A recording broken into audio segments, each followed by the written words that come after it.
J'ai un peu la pression de raconter une histoire. Surtout qu'en plus, je suis même pas brestois. J'espère qu'on va pas vous couper les subventions à cause de ça. À l'époque où se déroule l'histoire que je vais vous raconter, j'ai 24 ans.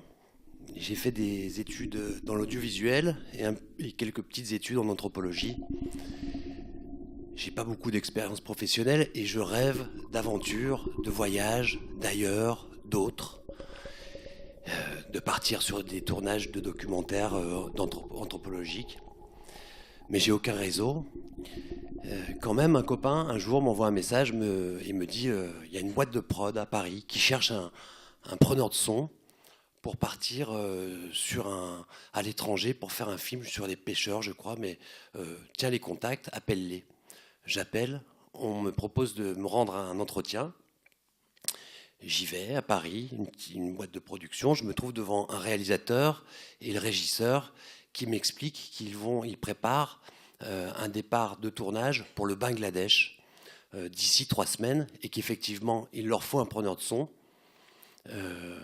pour aller réaliser ce documentaire sur une population de pêcheurs dans la région des Sundarbans au Bangladesh, dans le delta du Brahmapoutre et du Gange. Il m'explique un petit peu comment ça va se dérouler, il me pose des questions, un entretien. Et surtout, ils mettent l'accent, ils insistent sur le fait que, bon, ok, ils cherchent un preneur de son pour faire le boulot, et puis pour le faire bien, mais surtout quelqu'un qui puisse endurer des conditions assez difficiles, parce qu'on va être loin de tout, il va falloir compter que sur nous-mêmes. Il me raconte un petit peu ce qu'on peut imaginer de danger même dans cette région des Sundarbans, parce que cette région des Sundarbans est le territoire du tigre du Bengale, du tigre royal, et que ça représente un réel danger, mais bon, faut pas trop s'en faire non plus. Bon, l'entretien se déroule, ils me disent bon, écoute, on fait passer les autres entretiens et puis on va voir, il y a aussi d'autres candidats, on t'appellera. Une semaine passe, il m'appelle, le réalisateur m'appelle et me dit Yvan, ok, on a fait passer les autres entretiens, c'est toi qu'on a choisi, si tu es toujours d'accord pour venir avec nous, on part dans 3 semaines, est-ce que tu es toujours partant? Oui, bien sûr. J'étais hyper excité, hyper content, c'était un vrai grand voyage. Le réalisateur me répond eh ben écoute, tu te prépares, dans 3 semaines, on s'envole pour le Bangladesh.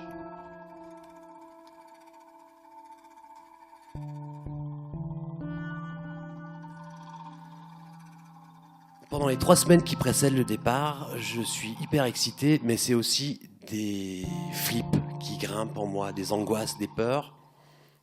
Bon, comme avant tout voyage sans doute, mais aussi là, il y avait le manque de confiance de faire bien le boulot. Il cherchait un ingénieur du son. Moi, j'avais envoyé un CV dans lequel j'avais un peu pipoté. Pas trop, mais quand même un petit peu. Et de la prise de son, j'en avais jamais fait. Donc, mais je me disais que bon, on peut toujours s'en sortir. Et un autre sujet d'angoisse grimpait en moi jour après jour, c'était le tigre. Des tigres, je commençais à en voir partout. Une pub, une marque de voiture, une bande dessinée, un dessin animé, un tatouage sur un bras. Je voyais des tigres. C'est fou le nombre de tigres qui vous entourent. Et je prenais ça à chaque fois comme des signes. Et plus il y en avait, plus on avançait dans le temps, plus se rapprochait le départ, et plus je voyais ces signes. Et puis je suis d'une nature assez angoissée, et je voulais voir parano, et je me disais, ok, à chaque fois que je voyais un signe, il va m'arriver quelque chose, je vais me faire attaquer par un tigre. Et en 3 semaines, je me suis formé un petit peu comme ça dans un petit magasin à Paris de micros. Mais bon, par contre, contre les tigres, j'ai rien pu faire vraiment. Enfin, si, je m'étais fait d'ailleurs, tiens, je ne l'ai pas amené. Mais bon, je m'étais bricolé un truc avec une alarme de voiture toute petite et une pile que j'aurais branchée si je voyais un tigre et qui aurait fait beaucoup de bruit, qui l'aurait fait fuir. Et puis, je ne pouvais pas faire grand-chose d'autre. Les 3 semaines ont passé, on s'est retrouvé avec le réalisateur, le régisseur, à l'aéroport à Paris, et on s'est envolé pour Dhaka, la capitale du Bangladesh.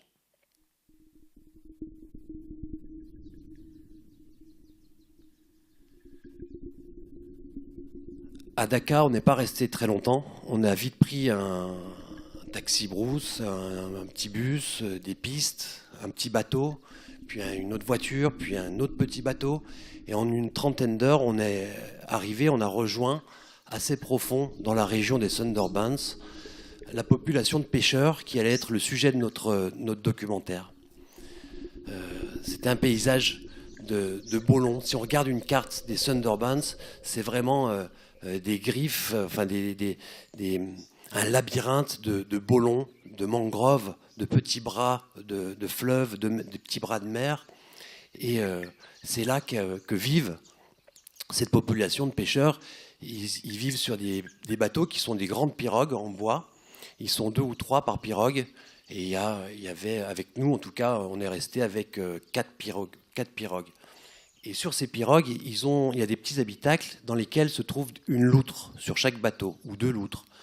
Et leur méthode de pêche traditionnelle, c'est de lancer la loutre dans l'eau, la laisser quelques minutes. La loutre va chasser le poisson, ils la tiennent par un long bout, et la loutre ramène le poisson dans les filets, les pêcheurs remontent le filet, et c'est comme ça qu'ils ont le produit de leur pêche. Donc c'était le sujet de notre documentaire. Un jour passe, premier jour de tournage, deuxième jour de tournage. Ça va, Yvan, le son c'est bien. Ouais, super, je suis à 26 dB, super. Enfin, je sais plus bon. Et mais j'arrivais à faire illusion, et puis pas finalement que illusion, parce que je me rendais compte que j'y arrivais. Je faisais du bon boulot. J'étais tellement flippé en fait que j'étais plus consciencieux que quelqu'un qui avait de l'expérience. Donc même j'arrêtais le tournage si je croyais entendre un moteur de bateau quelque part. Et le tournage se déroule 1 jour, 2 jours, quelques jours. On sympathise avec les pêcheurs, on vit avec eux sur ces bateaux, on dort sur les bolons dans cette mangrove, au cœur de cette mangrove qui est le seuil d'une forêt. C'est pas une jungle, c'est une forêt. Et c'est une ambiance quand même assez moite, et dans laquelle, au bout de quelques jours, on se sent bien. Je sympathise avec les pêcheurs. Le soir, on se fait à manger, on joue aux cartes. Et un soir, l'un des pêcheurs, qui s'appelait Raton,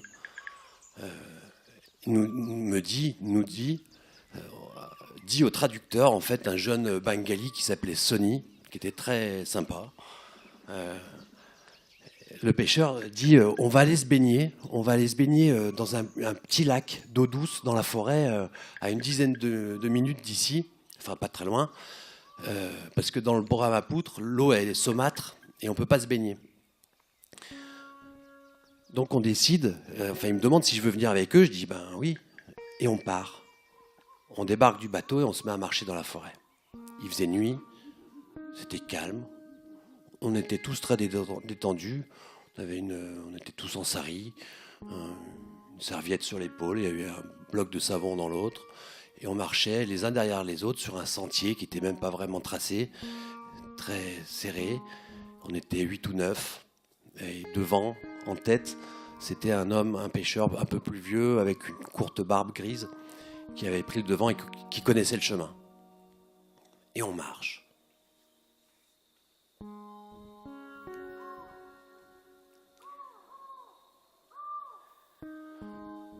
Avec Sonny, on discutait, on était très relax, et puis d'un coup, le groupe s'arrête, le groupe de pêcheurs s'arrête et se met en chuchotant, et avec une nervosité que je ressens tout de suite, ils se mettent à parler entre eux.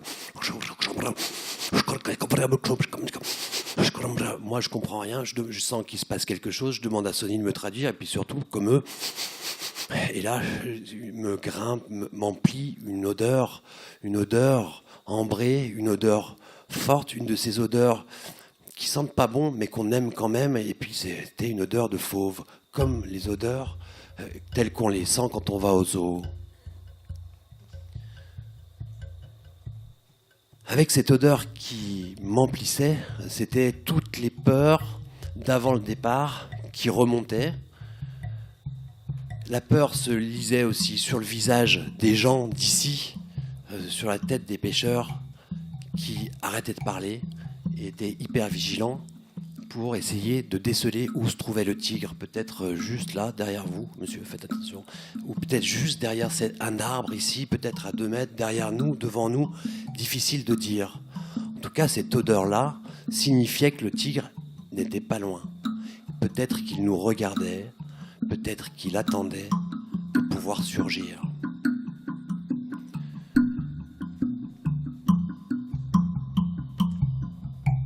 Je crois que je me suis dit, mais qu'est-ce que je fous là? En tout cas, on attendait, on était calme, et d'un coup, l'homme à la petite barbe grise et courte s'empare d'un bout de bois et se met à courir à l'assaut du tigre qu'il avait repéré en criant. Je parle pas du tout bengali, mais ça ressemblait peut-être un petit peu à ça. En tout cas, il fonce sur le tigre qu'il avait repéré. Ça dure 2-3 secondes et ça retombe. Fausse alerte, c'était sans doute une souche qu'il avait pris dans la pénombre pour la silhouette du tigre. Mais ça m'avait quand même impressionné, et puis je pense que les autres aussi. Si ça avait été le tigre, il aurait foncé dessus, et puis lui il croyait que c'était le tigre. Enfin, c'est assez impressionnant de voir quelqu'un avec un bâton qui se met à partir pour la bagarre avec un tigre. Bon. En tout cas, la peur était toujours là, l'odeur était toujours là, et le calme était toujours là, à savoir où est ce tigre. Un pêcheur, 2-3 hommes me disent à Sonny, qui me traduit, on part dans un mirador. Il y a un mirador pas loin ici, à 2 pas, dans la forêt. Il y a des miradors, notamment pour observer les tigres, et on va se réfugier dedans. Ils étaient 2-3 et les autres nous suivent. On est 3 ou 4 à monter dans ce mirador. Un mirador, pour les enfants, c'est comme une tour avec des escaliers puis une plateforme en bois et qui monte aussi haut, un peu plus même que le plafond de la salle, pour pouvoir regarder en bas. On monte sur le plateau du mirador. Je me sentais un peu apaisé. Il y avait toujours le danger, mais bon, je me sentais quand même un peu plus en sécurité, même si Sonny me dit, tu sais, de toute façon, dans le mirador, c'est presque pire, parce que le tigre, c'est un gros chat, et il peut grimper dans le mirador comme un chat, et là, tu peux pas partir, et t'es fait comme une souris. Ben, ça fait rien, je me sentais quand même un peu mieux, et puis il y avait quelque chose, c'était très beau. Ce que je voyais, j'étais au niveau de la canopée. En bas, il y avait les autres pêcheurs, dans le silence, essayaient de scruter le silence.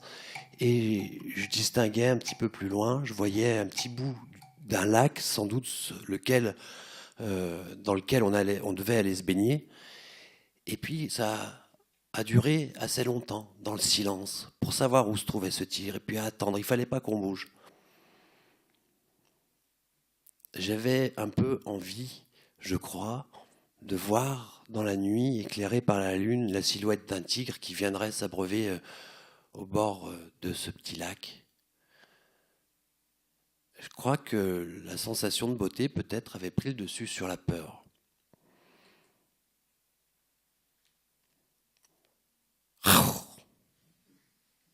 Un rugissement. Un seul et unique rugissement par là-bas. C'était pas un rugissement tel que je l'aurais imaginé, un grand rugissement profond qui dure et qui fait peur. C'était un rugissement sec. Par là-bas, peut-être à 200, 100 mètres, mais pas juste à côté. Les pêcheurs en bas nous font signe de redescendre. On redescend du mirador. sans faire de bruit. On savait où se trouvait ce tigre. L'homme à la barbe courte, sans un mot, prend le chemin dans la direction opposée et on se met à le suivre dans la direction opposée au tigre pour s'éloigner. Et il dit aux autres, et Sonny me traduit, surtout, surtout, ne pas courir. Si on court et que le tigre, qui est pas si loin, nous a repérés par l'odeur, s'il nous rejoint et qu'on se met à courir, c'est là qu'il nous attaquera. Il faut surtout marcher calmement et autant que faire se peut, faire attention à ses arrières, car le tigre attaque toujours par derrière. Alors bon, je ne sais pas comment on fait attention à ses arrières, mais parce que, bon, voilà, on tourne la tête d'un côté, mais l'arrière est toujours derrière vous. Et c'est pour ça d'ailleurs que dans les forêts du Bangladesh, les petits bûcherons mettent des masques derrière le crâne pour faire croire au tigre, si le tigre, parce qu'il y a quand même des attaques, une quarantaine par an, en tout cas à cette époque, pour faire croire au tigre qu'ils sont toujours de face. C'est pour ça qu'ils mettent un masque derrière la tête pour aller travailler.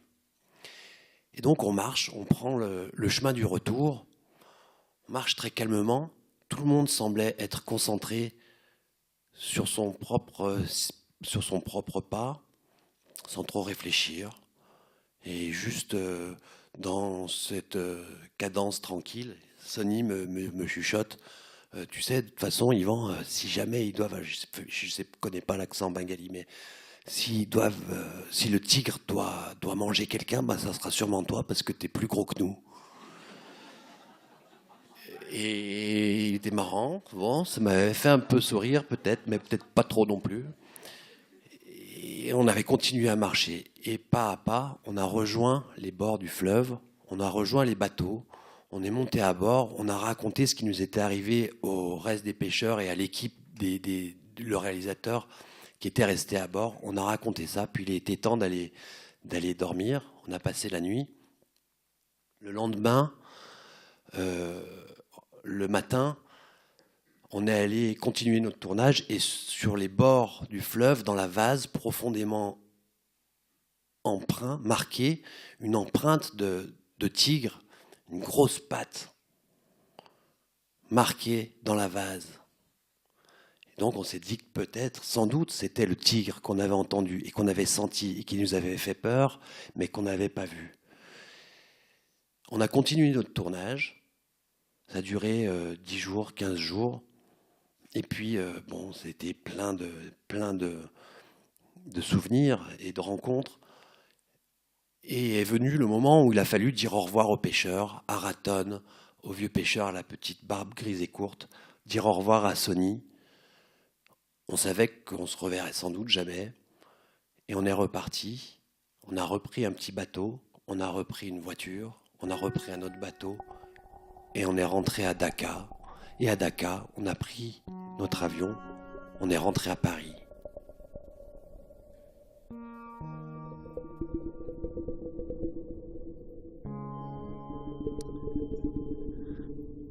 Aujourd'hui, 20 ans après, j'ai encore cette histoire bien en mémoire et j'ai jamais vu de tigre.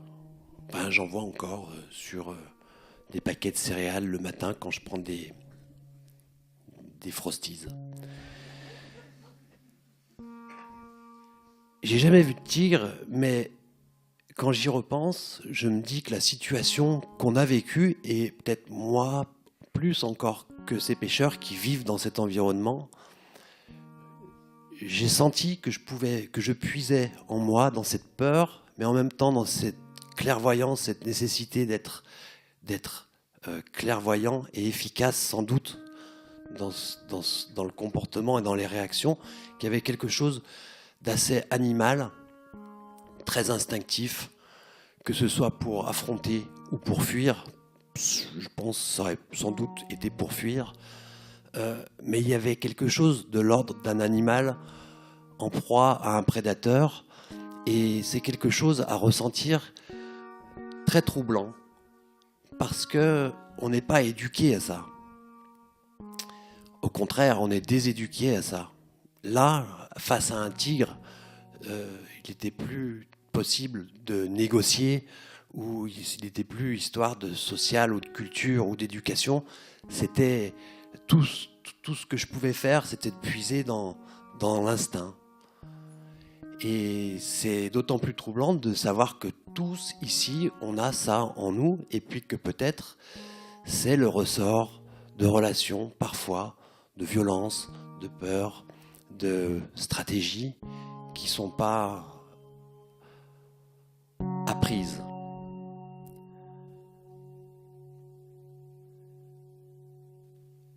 Je suis jamais retourné au Bangladesh. J'aimerais bien un jour voir un tigre, mais cette histoire-là, en tout cas, cette situation, elle m'a juste permis de pouvoir raconter une histoire.